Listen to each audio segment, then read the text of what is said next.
المصطفى بلغ مقاصدنا. Oh my Creator, oh Allah, fulfill our aims in life, Allah. Forgive our sins, Ya Allah. Oh Allah, the most gracious. Oh Allah, the most gracious. Ya Wasi al-Karami. Oh Allah. بسم الله الرحمن الرحيم. الحمد لله رب العالمين. صلى الله وسلم وبارك على عبده ورسوله نبينا محمد وعلى آله وصحبه أجمعين. Dear brothers and sisters in Islam, Assalamu alaikum wa rahmatullahi wa barakatuh, and welcome to this new episode of the Signs of the Hour.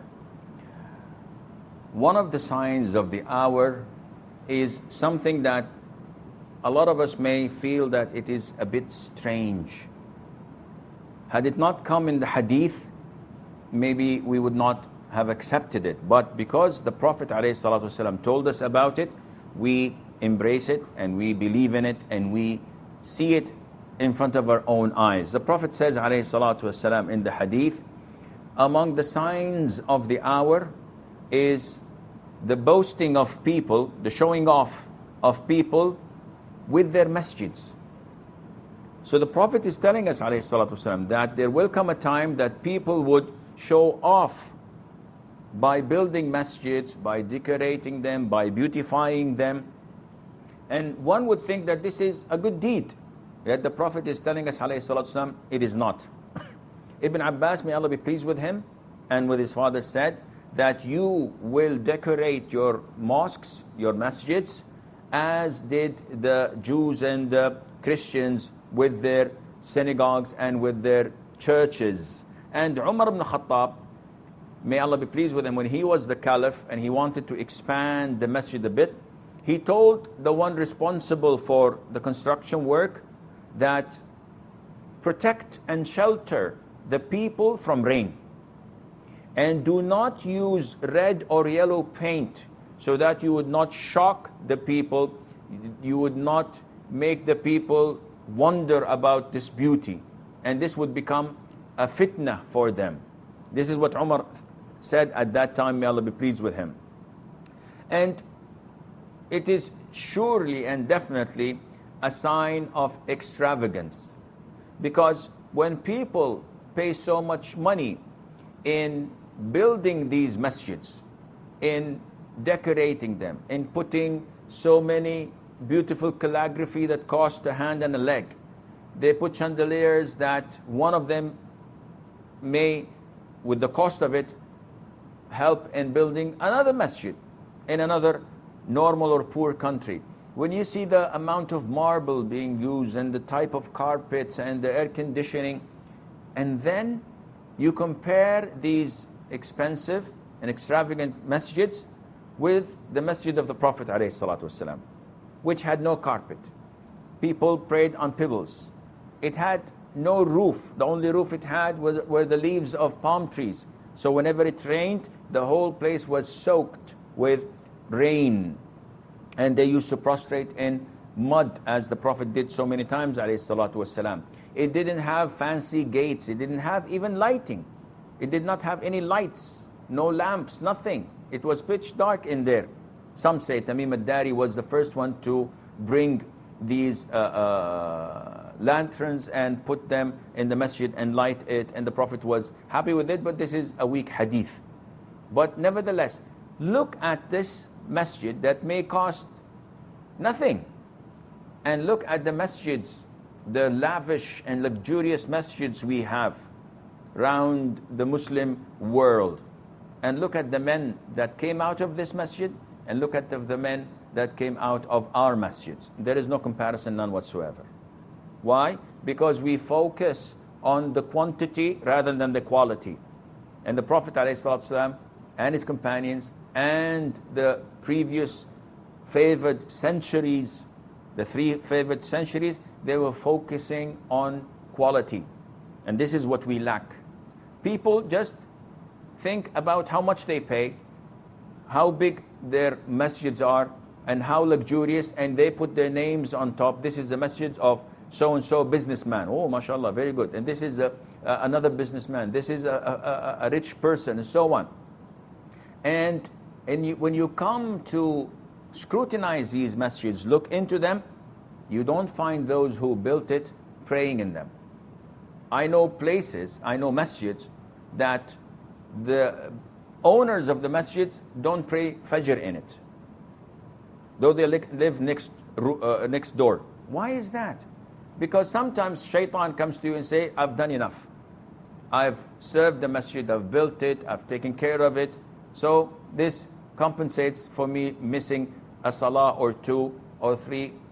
And this is extremely dangerous, because Allah Azza wa Jal told us in chapter 9, Surah At-Tawbah, that the pagans, they say that we construct and we build the masjids of Allah and we honor the haram, but Allah tells them that this is not how it should be inhabited. This is not how it should be taken care of. Taking care of it is to pray in it, to worship Allah Azza wa Jal in it, to announce the aqidah of tawheed, of monotheism, that there is no God worthy of being worshipped except Allah, the creator of the heavens and the earth. This is all what we want from the people to believe in the oneness of Allah Azza wa Jal, and that no one is worthy of being worshipped except Him. That's why when you come and enter the masjids worldwide, other than in Ramadan, if you enter in Fajr prayer, you will barely find 1 row, maybe 2 rows praying Fajr.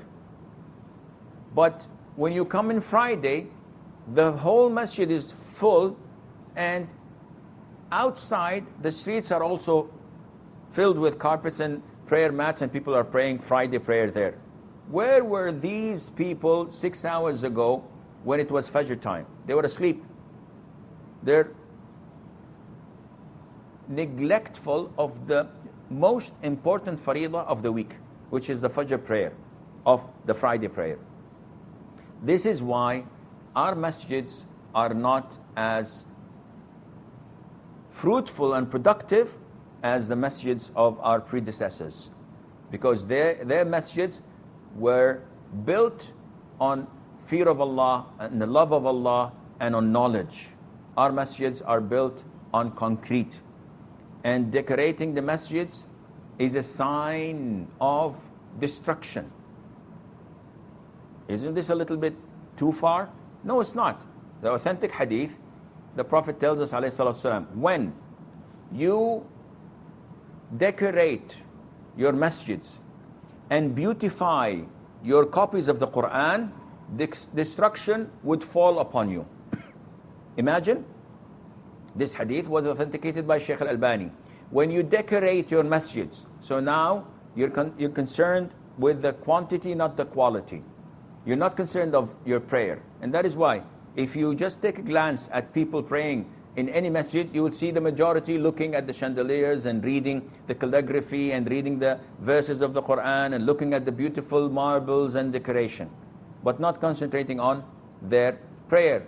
If you decorate your masjids and beautify your copies of the Holy Quran and try to put things in gold and write the words in different colors and put them on papers that's so expensive and sell copies of the Quran for so much money, the Prophet tells us, then the destruction would fall upon you. And what do we see in the Arab world? What do we see in the Muslim world? Destruction. We see the Muslims are humiliated. Governments, Muslim governments have no power, have no credibility. Their people do not believe in them. The outer people, the non-Muslims, don't believe in them. They're abusing everything. So why is this? Because we have diverted a lot from the straight path. Instead of following the Quran and the Sunnah, doing what Allah wants us to do, we've diverted in a very wide angle, and we have only the label Muslim that we abide by. So may Allah Azza wa Jal make it easy on all of us and restore the Muslim Ummah back to the straight path. Among the signs of the hour is a death wish. The Prophet tells us, alayhi salatu wasalam, the hour would not be called until a man passes by a grave, and then he would address the grave and says, I wish I was in his place.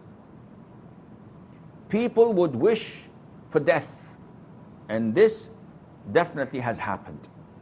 It brings tears to my eyes, and it makes my heart bleed when I watch, sometimes, very rarely, the news, and I see interviews with a woman in Iraq, or in Syria, or in Burma, or in Afghanistan, or in Palestine. May Allah liberate all of these countries.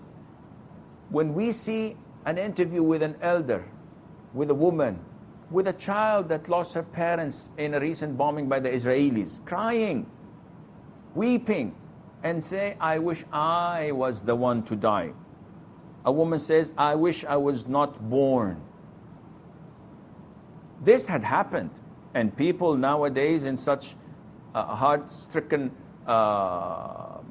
countries with tribulation, with such calamities, they pass by the grave of a dead person and they wish for death because of the tribulation, because of the wars, because of the so many calamities that fall upon them. They wish for death. Of course, wishing for death is not permissible, and the Prophet told us, do not ever wish for death, sallallahu alaihi wasallam.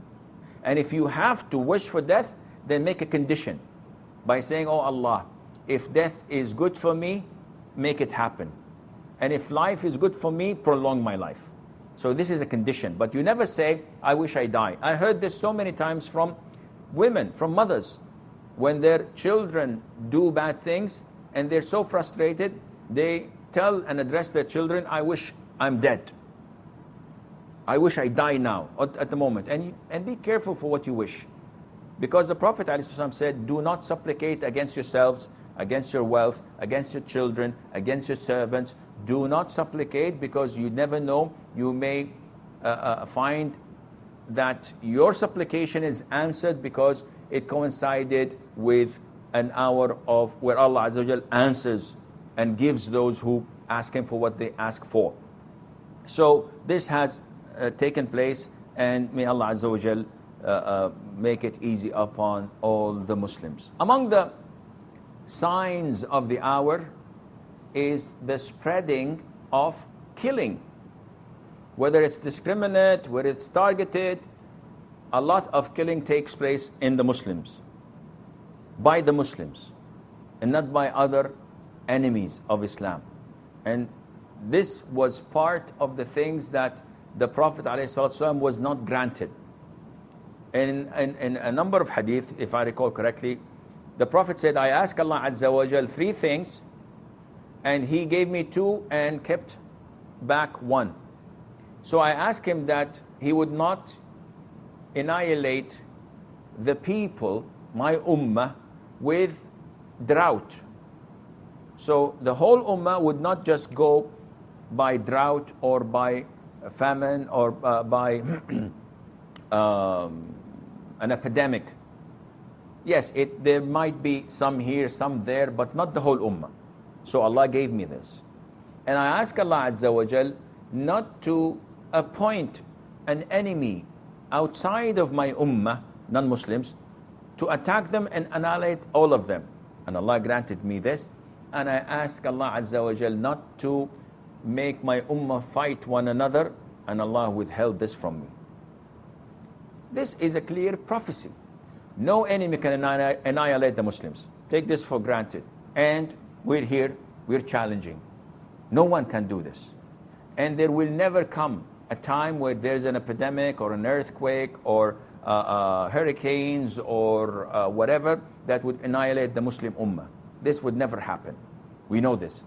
And the third thing, which is them fighting each other, this is visible.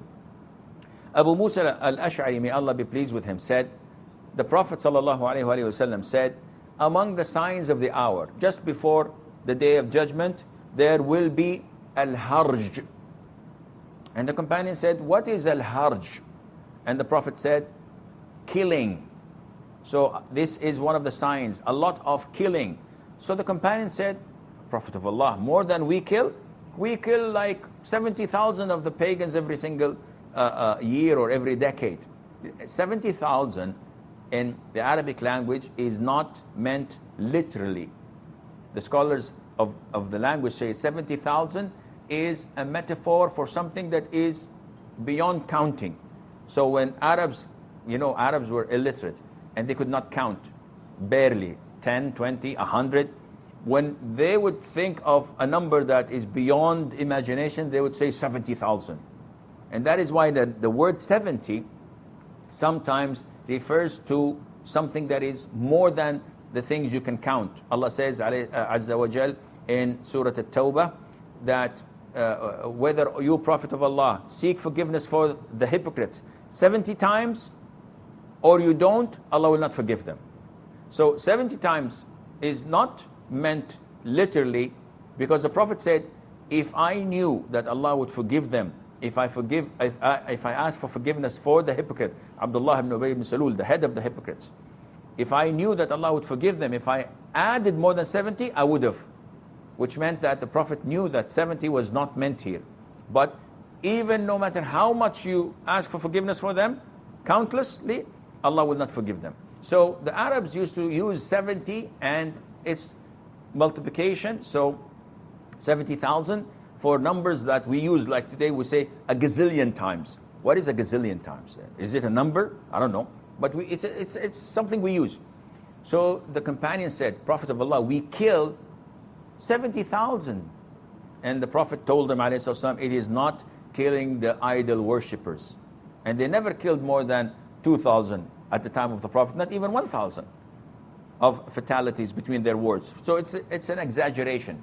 So the Prophet said, it is not killing the pagans that you do, it is killing one another. And the companions were shocked. All this love we have to our Muslim brothers, all this brotherhood, sharing our houses, sharing our wealth, giving them our money. And you telling us there will come a time when we kill ourselves? They couldn't believe it. So they asked, O Prophet of Allah, do we have our sanity?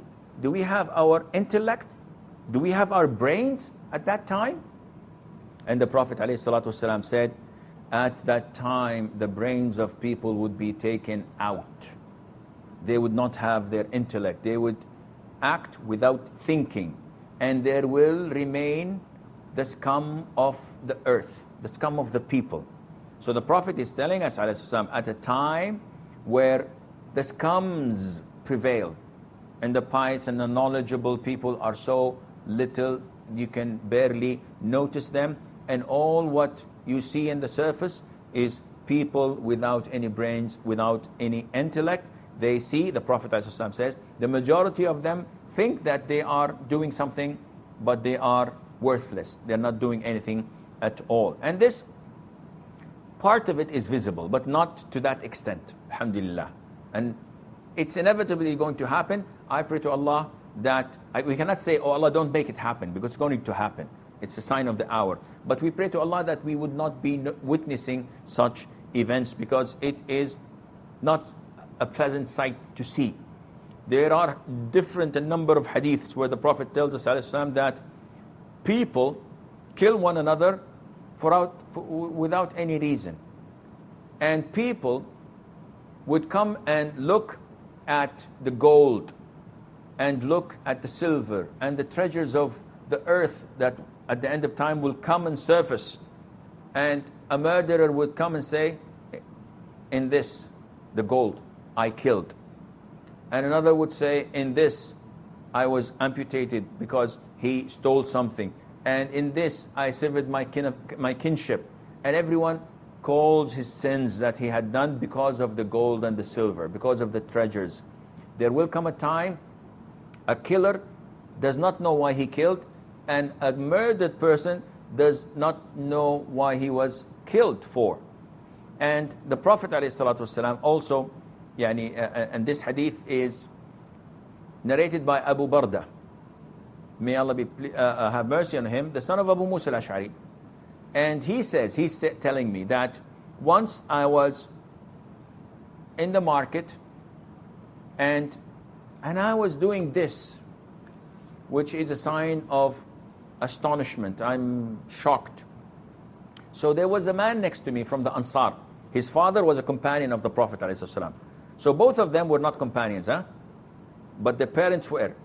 So the man was asking him, what are you shocked of, Abu Burda? Why are you so astonished? So Abu Burda said, I'm astonished of these people. Their Lord is one. Their messenger, peace be upon him, is one. Their call to Islam is one. Their pilgrimage is one. Their expeditions and fighting is for the cause of Allah, and it's one. However, each one of them thinks that it's permissible to kill the other. How could that be? Because there were so many tribulations at his time. There were so many killings, whether it is due to the Khawarij coming and killing and doing atrocities, whether it was between the fight between Ali's armies and Muawiyah's army, may Allah be pleased with them both, and what the Khawarij did and what the hypocrites did to invoke such wars and killings and so on. So Abu Burda was shocked. So this man told him, don't be. I've heard my father narrate a hadith that the Prophet ﷺ said, my ummah is an ummah where Allah Azza wa Jal would have mercy upon. Ummatun marhuma. It's a blessed ummah. It's an ummah that Allah would have mercy upon. The Prophet goes on to say, there is no torment for my ummah in the hereafter.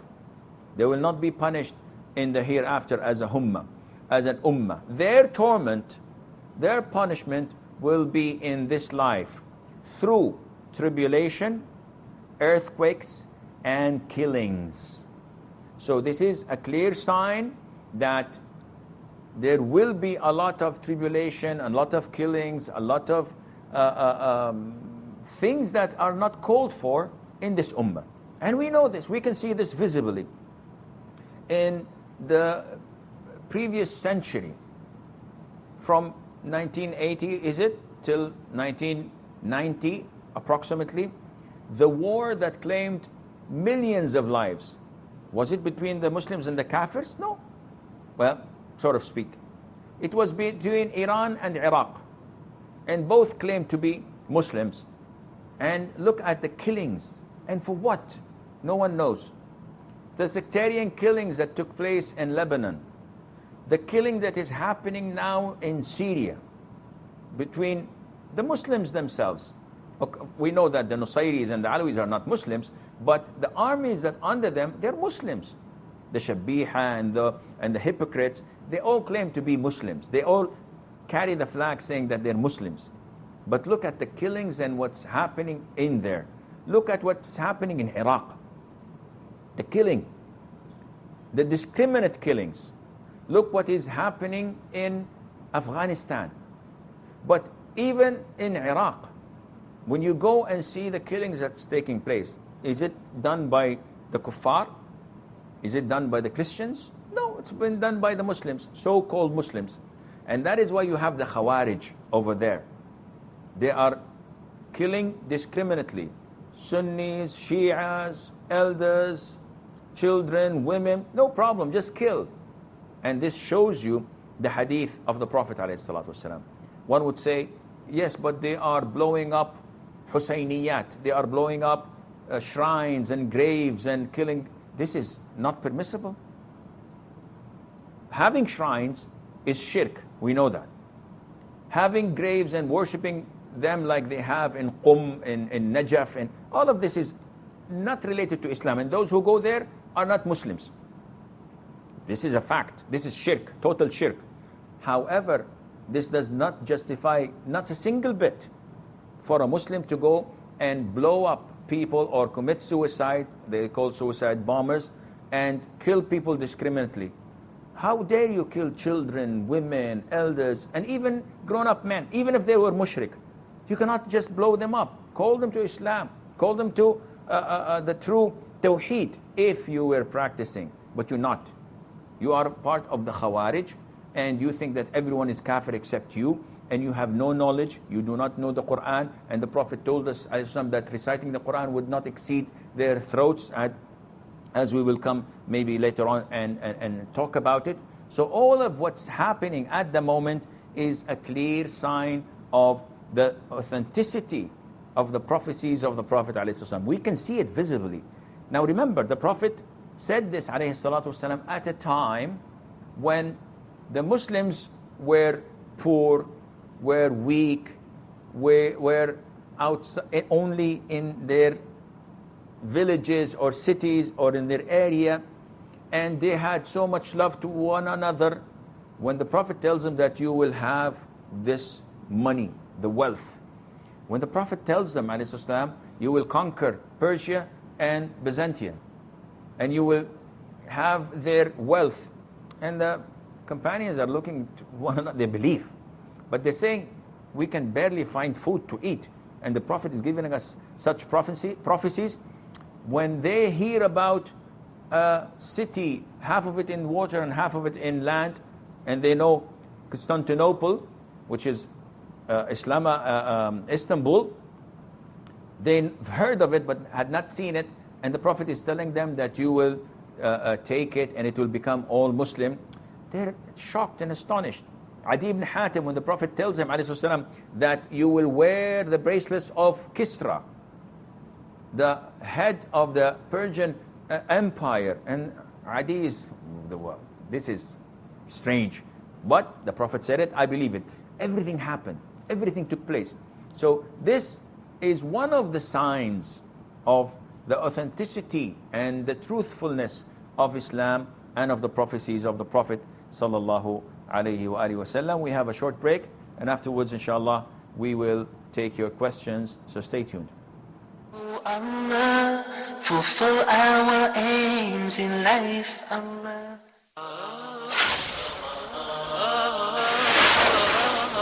There is an American sister who's very active in Dawah in Egypt, told me personally that she traveled between Buddhism and Christianity and different sects, and when she came to read the Quran, she started by reading from right to left, Surah Al-Fatiha. She said, I swear, once I finished it, I fainted.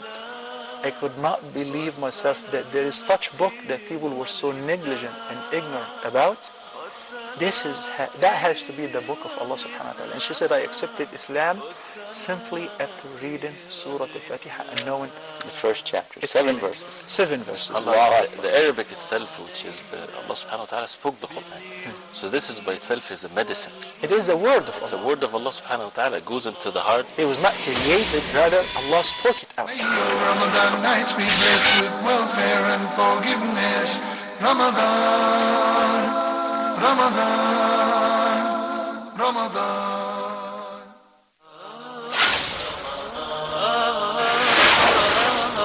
You can't do that because you do not know what to say to them something. At least you raise up your hand and ask Allah, oh Allah, please give guidance to this brother of mine, the importance of following Prophet Muhammad sallallahu alaihi wasallam. To follow our Prophet sallallahu alaihi wasallam means you must understand his sunnah. Adinu Yusrun, Islam is a very easy religion, simple religion. So don't make religion difficult to yourself. I believe this hadith is very common to all of us. But the beauty part of this hadith, number one, it started by Umar al-Khattab saying, Sami'tu. Now again, I'd like to share with the brother and sister to understand the beauty of this saying of the companion.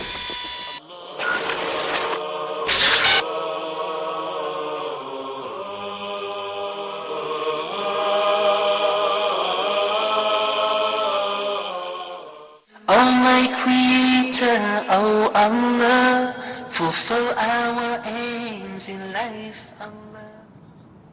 Assalamu alaikum and welcome back. I believe we have Alkama from Oman. Hello, Assalamu alaikum. Alaikum salam wa My questions are three. First question is it permissible to pray within 3 rakats combined like Maghrib? Okay, second question. My second question is it permissible to participate in lucky draw held by supermarkets like Lulu? Do you pay anything? Some people say that six nafil rakat prayed after Maghrib in Shab-e Barat is good. What is the true opinion? 6 rakat? 6 nafil rakat prayed after Maghrib in Shab-e Barat. Shab-e Barat is 15 of Sha'ban, right? Yeah, Shaban. Okay, Shaban. I will answer your questions, inshallah. Okay. Jazakallahu khair. Wa jazaki. Sister Alkama from Oman had 3 questions. First one, what's the ruling on praying witr, 3 combined rak'ahs, exactly like Maghrib? The answer is this is not permissible. The Prophet ﷺ forbade us from praying witr similar to Maghrib, which means that if we want to combine the 3 rak'ahs, we pray the first rak'ah and stand up, pray the second rak'ah and stand up, not sit down. And then pray the third rak'ah and then sit down and offer the tashahhud. So in the second rak'ah, we have to differ than Maghrib by not sitting for tashahhud, immediately standing up for the third rak'ah. She's asking what's the ruling on lucky draw when we buy things from the supermarket. First of all, if you pay something for this lucky draw, it is lottery, it is gambling, it's haram. If you don't pay anything, you just simply buy your groceries, but you usually do not go to that supermarket. You only went to shop from that supermarket hoping that you will get a chance to win a prize and participate in this lucky draw. This is not permissible. So if you go to the usual supermarket you go to and you are shopping your normal groceries, not for the draw, because this is the convenient place you go to usually, and then they put your name in a draw, this is halal. There is no problem in that. I'll give you another example. If there are 2 milk brands, you always buy this milk brand, and all of a sudden the other company announced that whoever buys their product under the cap, they will find a number, and if you call, the number will be inshallah this or that, and you may win a car. So you change to that brand. This is haram, because your intention is to participate. Unfortunately, gambling is so widely spread in the Muslim world, it's beyond imagination. Even in Saudi Arabia, you will find TV channels, you'll find newspapers, magazines, supermarkets, to the extent that you get SMSs in the Gulf worldwide, tells you send a message, and the message costs, for example, 5 riyals or 10 riyals, and you will be able to participate in a lucky draw. What's the difference between this and between buying a lottery ticket for £1 and maybe I will get £1 million and become a millionaire, and maybe the pound would go down the drain? This is gambling. Either you lose the pound or you win something far, far greater than you've anticipated. And this is found in TV channels. Call 700 numbers or call this number where they will extract money from you, and maybe they will give you a question or 2. So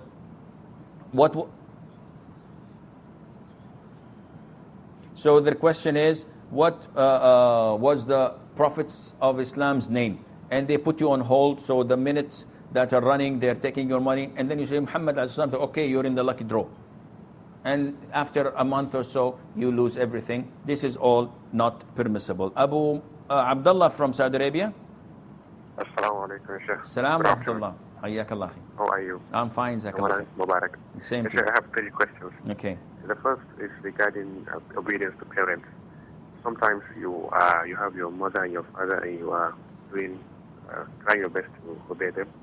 But then sometimes, because the responsibility of the mother is much greater than that of the father, but then when you are doing it, you do it first to the father before you do it to the mother, because maybe you see the mother is under the control of the father, and trying to please the father first before the mother. Okay. Is this having any problem in Islam? Okay. Second question regarding the issue of azkar after ruku. Subhanallah, after you say Rabbana wa lakal hamdu, you say Hamdan kathiran tayyiban mubarakan fihi mubarakan alayhi ma yuhibbu rabbuna wa yarda. And they also say Mila samawati wal ardi wa ma shi'ta min shay'in ba'da al masjid. Up to the end, is that okay? Or you can only choose one of the two. The third is regarding the signs of the last hour. Is there any specific dua that the Prophet ﷺ gave in order for us to recite? What dua? Respect to this, for the last days, these calamities, these tribulations. Okay. Are there any dua that the Prophet ﷺ recommended? Okay. Jazakallah. Jazak. Umar from Saudi Arabia. Umar. Assalamu alaikum. Wa alaikum salam wa rahmatullah. Mute your television, please. Yeah, it's already off. Okay. I already put it off. Wa alaikum salam. What's your questions, Umar?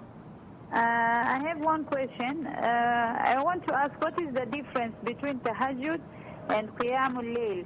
And what is the reward between this salah and the other one? And which is better? Okay, I will answer your questions, inshallah. Jazaki. Alqama had a third question saying that, is it part of the sunnah? Is it recommended to pray the 6 rak'ahs in the 15th of Sha'ban? And the answer is no. There is no authentic hadith, and it's an innovated prayer on that particular night, and one should not do them. Our religion is taken from the Quran and the Sunnah. It's not taken from this scholar or that. So whoever claims that, yes, this is a good thing, provide me hadith. He may bring me a hadith from a book that has so much dust on it and yellow pages, but we have to verify that this is an authentic hadith. And this means that we have to take it to a scholar of hadith who can tell me if this narration, chain of narrators, are they all authentic or it is not. Abu Abdullah's questions: one, they have a problem with the parents. So you try your best to please your father and please your mother, but sometimes you prefer to do something for your father first than your mother. So is there any sin or problem? There isn't any sin as long as your mother is pleased or as long as your mother does not know. However, the Prophet ﷺ gave 75% of our devotion and love and obedience to the mother. So when a companion came to the Prophet and said, who is among my parents most worthy of my good companionship? He said, your mother. The companion said, then who? The Prophet said, your mother. Then who? The Prophet said, your mother. Then who? The Prophet said, your father. So 75%, you should always put your mother ahead. But if she doesn't know, or you feel that she is okay with you putting your father first and doing what you want to do to him first, this is okay. However, it is a very thin line you walk. And that is why Imam Malik, may Allah have mercy on his soul, Malik ibn Anas, one of the 4 imams of the schools of thought we have, was asked once, who should I obey, my father or my mother? Meaning my father tells me go right, my mother tells me go left. Who should I obey?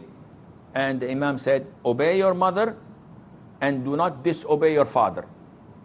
So how can I do this? You're telling me to obey them both and both? He said, I have no other answer.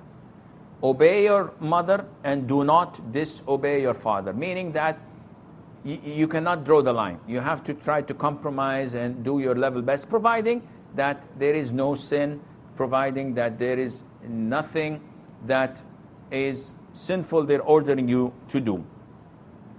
Abu Abdullah is saying that when we raise our heads from the ruku', we know that the Imam says Sami Allahu min hamidah, or we say, if we're alone, Sami Allahu min hamidah, and then we say Rabbana wa lakal hamd. But there are a number of different dua. Rabbana wa lakal hamd, hamdan kathiran tayyiban mubarakan fih. ربنا ولك الحمد ملء السماوات وملء الأرض وملء ما بينهما ملء ما شئت من شيء بعد حق من قال العبد كلنا لك عبد أهل الثناء والمجد لا مانع لما أعطيت ولا معطي لما منعت ولا ينفع ذا الجد منك الجد. So he says, can we combine? The answer is yes. If the Imam is waiting and he is doing a lot of supplication, it's better to combine rather than to stand in silence. So you may do this, inshallah, and there's nothing wrong in that.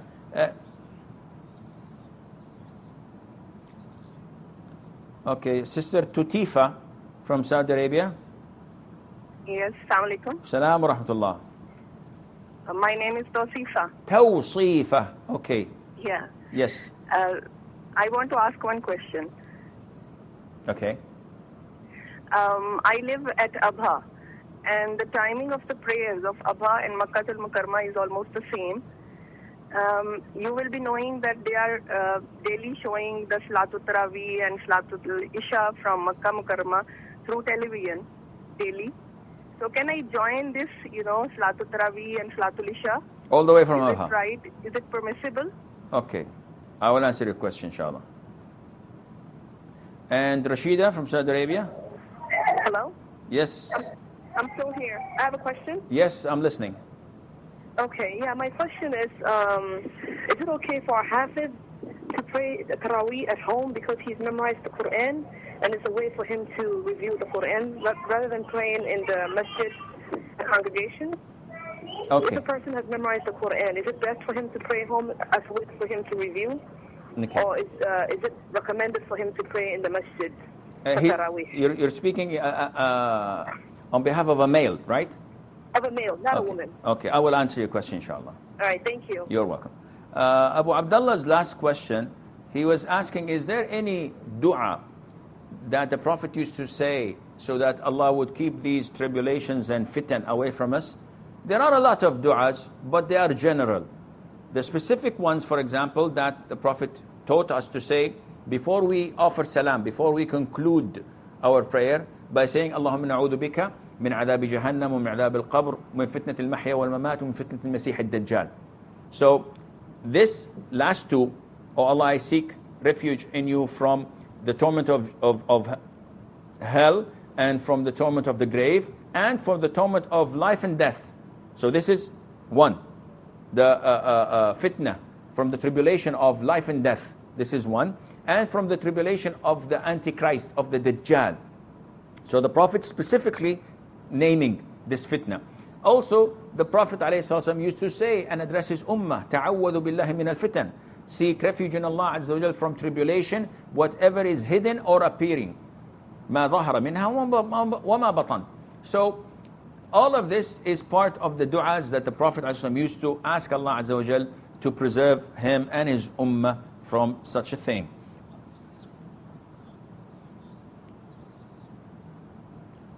Okay, Sister Al-Kama is back again. Your question, sister? Yeah. Assalamu alaikum. Salamullah.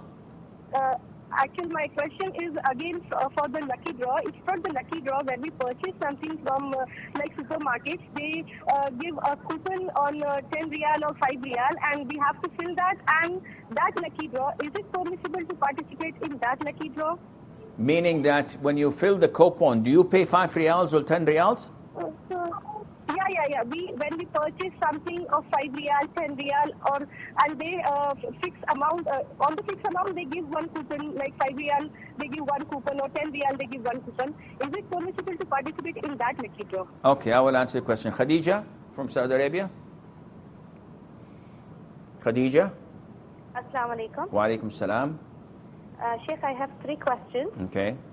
Okay, the first question is, like what we see nowadays are the traffic signals. Women carrying small children and healthy boys ask for begging. So is it permissible for us to give them amount as they are beggars? Because I have heard of an hadith wherein Prophet Muhammad ﷺ, he asked a person to move or clean his slipper and then gave him money and did not just pay him for begging. Also in Quran I have gone across an ayat which says pay to those who ask. So what is exactly that we need to go ahead with? Okay, second question.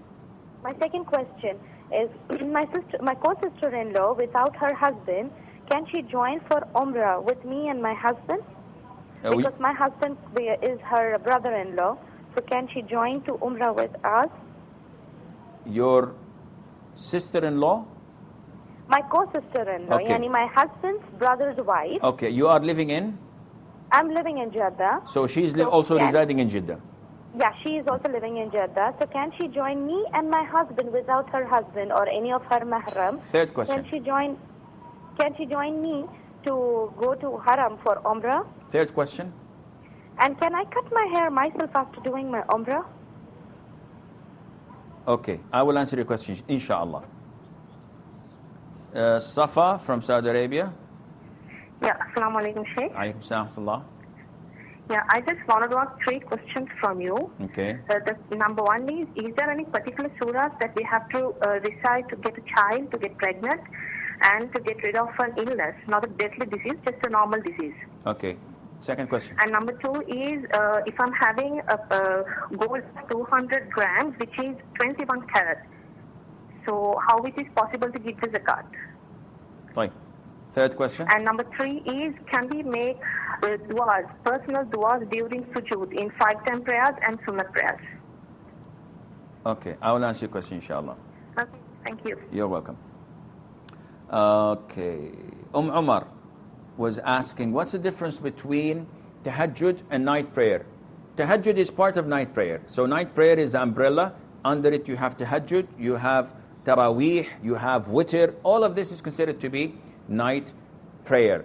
But tahajjud, scholars say that it has to be preceded by sleeping.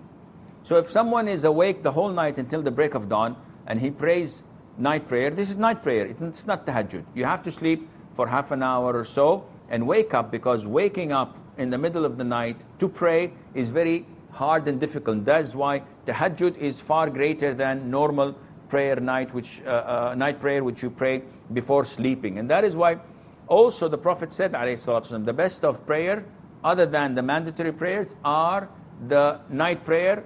And the best of night prayer is in the middle of the night, meaning in the midst of the night where everyone is asleep. And of course the best time is the last third of the night. So if night time is 9 hours, the last third is 3 hours before Fajr. And this is how you calculate it. Khadija from the Emirates.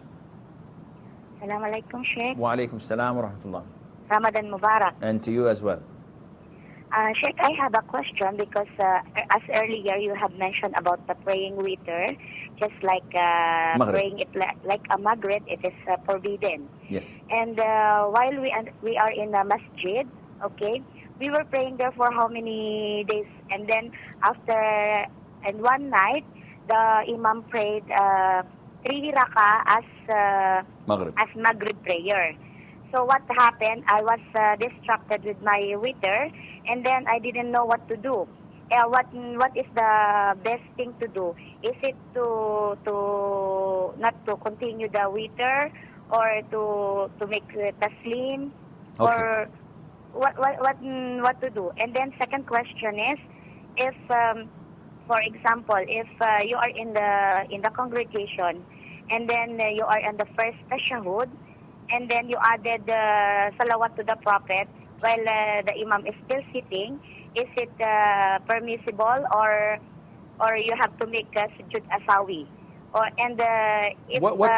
rak'ah are you in? Pardon? What rak'ah were you in? In the first tashahhud, at the 2 rak'ah, for example. Okay, and you gave the salutation. Like, for example, in Isha prayer. Okay. Okay.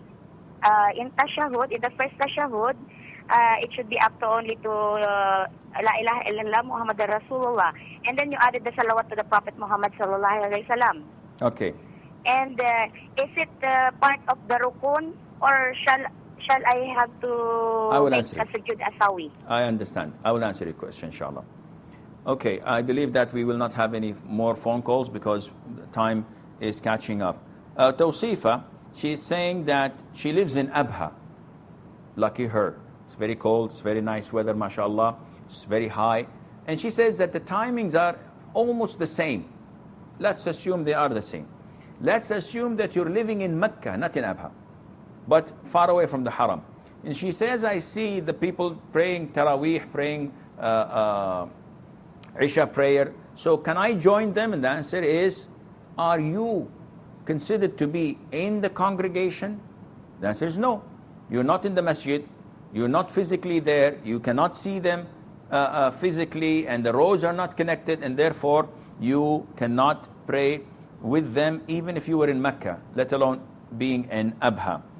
Rashida, she says, if a male is a hafiz of the Quran, mashallah, and he would like to pray Taraweeh in the house, to revise his hifz and his Quran. Is this permissible?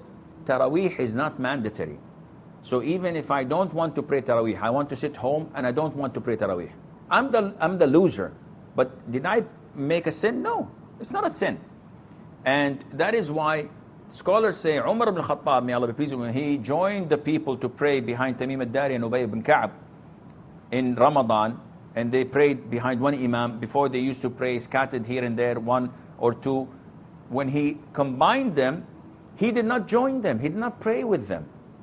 And he would say, the one that they sleep over is better than the one they're praying now. Meaning that their prayer at the end of the night is much better than now. And he used to pray on his own. But scholars say that he didn't neglect Taraweeh. He had so much on his plate that he had a whole ummah to run. So he was utilizing the time of Taraweeh to send the armies and to run his government, his ummah, his country. And he would also pray night prayer, but he would delay it. So if he wants to pray at home, definitely this is permissible. Now, which is more rewardable? Definitely praying it with the congregation in the masjid. The Prophet said, ﷺ, he who prays with the imam until he concludes his prayer, Allah would reward him as if he prayed the whole night. So 1 hour with the imam is equivalent to praying from Maghrib till the break of dawn. And no one can do this on his own. So definitely the reward is far greater if he prays with the imam. And if he can combine both, pray with the imam and then go home and offer tahajjud prayer or night prayer and revise your Quran, this is good, adding to good. Alqamah says, clarifies, Alqamah is clarifying that we buy and the total is 300 riyals. They give us 30 coupons, 10 riyals each. We fill our names and we put it in. Again, the same answer. If you go usually before the draw, before this competition, if you are used to going to that place and then they came up with this idea and you participating is halal. But if all the time I go to X superstores and when Y superstores introduced this, I changed so that I would participate, this is haram. Khadija, we always face those beggars at traffic lights carrying children, and she's confused because she remembered a hadith with the Prophet. I ordered a beggar to clean his shoes. I don't know any of such a hadith. And the Prophet, I believe, would not do this. But we have to look at the hadith and you have to provide us with the sources. I never know or recall anything that the Prophet ordered a beggar to clean his shoes and then gave him sadaqah, charity. This is not heard of, in my opinion. And the Prophet said in the authentic hadith that a beggar, someone who is asking for money has a right even if he comes on horseback, meaning horseback and he's as if he's driving a car. Meaning that you should try your level best to give money to the poor and don't look into their intention. See, if you're going to utilize your money, 1,000 riyals, and give it to those who need it, yes. But if you're going to scrutinize everyone that comes to you and at the end of the day don't even pay 1 riyal, no. Give, and the intention is by Allah. These beggars, they should be controlled by the government. They should ban them, and they're trying their best, but there's so many of them. You cannot control it. People claim to come for Umrah, and they don't leave on time. And they start begging at masjids, at the streets, and some of them, they inflict these handicaps and they put these imputations on them forcefully so that they can beg, and all of this is definitely not a good sign. Khadija is saying that my co-sister-in-law, meaning Khadija and her husband, and her husband's sister-in-law, can they go for Umrah? The answer is yes, because they are in Jeddah, and from Jeddah to Mecca they do not require a mahram because it's not a traveling distance. She says, can I cut my own hair after concluding the Umrah? The answer is yes. Safa from Saudi Arabia, is there any prescribed surah for someone to recite so that he can conceive? The answer is no. But you can supplicate. It's far greater than any other means of conceiving. So you can supplicate while in your sujood, while in your prayer, while in the last third of the night, between adhan and iqamah, at times of rainfall. All of this, inshallah, is heard by Allah Azza wa Jal. She has 200 grams of 21 karat of gold. Is there zakat for it? You have to take it to the goldsmith, and he would evaluate how much pure gold in it. Maybe it would come to 170, and then this is what you have to pay zakat for, 170, the pure gold, not the 221 karat gold. So the one that advises you is the goldsmith. I think on the internet, I've seen it once, they had a table saying that if you have 21 grams of gold, this is equivalent to so much in 24 karat. If it's 18, if it's 16, so it gives you the math. Can we supplicate in sujood? Yes, you can supplicate in sujood whatever you want. Oh Allah Azza wa Jal, pay off my debts. Oh Allah, guide my spouse. Oh Allah, grant me a child, etc. All of this is permissible. Khadija says, Witr and Maghrib, what should I do? The Imam prayed 3 rak'ahs. You should have followed him. Though it's wrong, you should follow him because the Imam is following the Imam Abu Hanifa, and it's a trustworthy school of thought. There is no problem in following it. And finally, she made a mistake. She says that after offering the tashahhud in the second rak'ah, the Imam was sitting, so she continued to say, Allahumma salli ala Muhammad wa ala ali Muhammad. Should she prostrate for forgetfulness? Definitely not, because this is something, part of the salah. And if the Imam prolonged his sitting, you may say this. Some scholars like Shafi'i say it is recommended. So Sheikh bin Baz says it's recommended to say it, even if he does not prolong. So making it is no problem, inshaAllah. I'm afraid that this is all the time we have. Until we meet you next time. Fi amanillah. Wassalamu alaikum wa rahmatullahi wa barakatuh. Oh my Creator, oh Allah, fulfill our aims in life, Allah. Forgive our sins, Ya Allah. Oh Allah, the most gracious. Oh Allah, the most gracious. Ya Wasi al-Karami. Oh my Creator, oh Allah, fulfill our aims in life, Allah. Forgive our sins, Ya Allah. Oh Allah, the most gracious. Oh Allah, the most gracious. Ya Wasi